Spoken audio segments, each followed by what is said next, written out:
Most of us are familiar with the equal sign from our earliest days of arithmetic. You might see something like 1 plus 1 is equal to 2. Now, a lot of people might think when they see something like this that somehow equal means give me the answer. 1 plus 1 is a problem. Equal means give me the answer, and 1 plus 1 is 2. That's not what equal actually means. Equal is actually just trying to compare two quantities.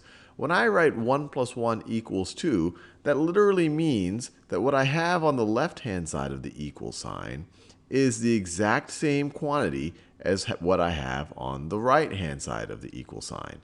I could have just as easily have written 2 is equal to 1 plus 1. These two things are equal. I could have written 2 is equal to 2. This is a completely true statement. These two things are equal. I could have written 1 plus 1 is equal to 1 plus 1. I could have written 1 plus 1 minus 1 is equal to 3 minus 2. These are both equal quantities. What I have here on the left-hand side, this is 1. 1 plus 1 minus 1 is 1. And this right over here is 1. These are both equal quantities. Now, I will introduce you to other ways of comparing numbers. These are the equal sign is when I have the exact same quantity on both sides. Now we'll think about what we can do when we have different quantities on both sides. So let's say I have the number 3 and I have the number 1, and I want to compare them. So clearly, 3 and 1 are not equal. In fact, I can make that statement with a not equal sign. So I could say 3 does not equal 1. But let's say I want to figure out which one is larger and which one is smaller. So if I want to have some symbol where I can compare them, where I can tell, where I can state which of these is larger. And the symbol for doing that is the greater than symbol. The greater than symbol. This literally would be read as 3 is greater than 1. 3 is a larger quantity. And if you have trouble remembering what this means greater than, the larger quantities on the opening. The larger on the larger, I guess if you could view this as some type of an arrow or I guess some type of symbol, that this is the bigger side. Here you have this little teeny tiny point, and here you have the big side, so the larger quantities on the big side. This would literally be read as 3 is greater than, so let me write that down, greater than, 3 is greater than 1.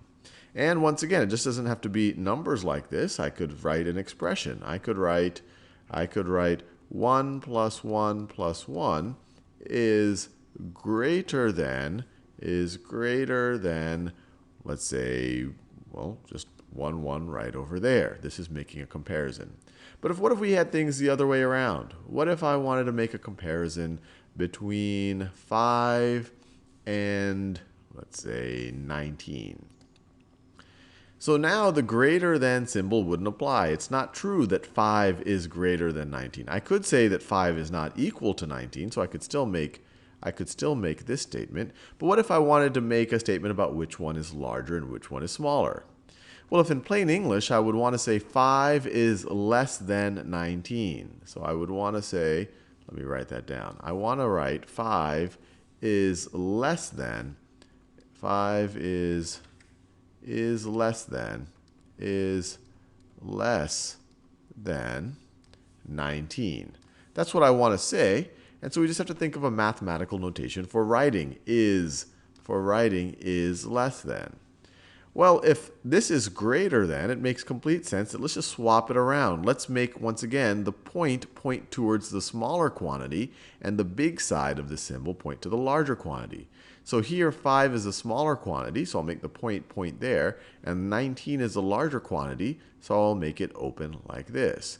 And so this would be read as 5 is less than 19. 5 is a smaller quantity than 19. I could also write this as, I could write 1 plus 1 is less than 1 plus 1 plus 1. It's just saying that this statement, this quantity, 1 plus 1, is less than 1 plus 1 plus 1.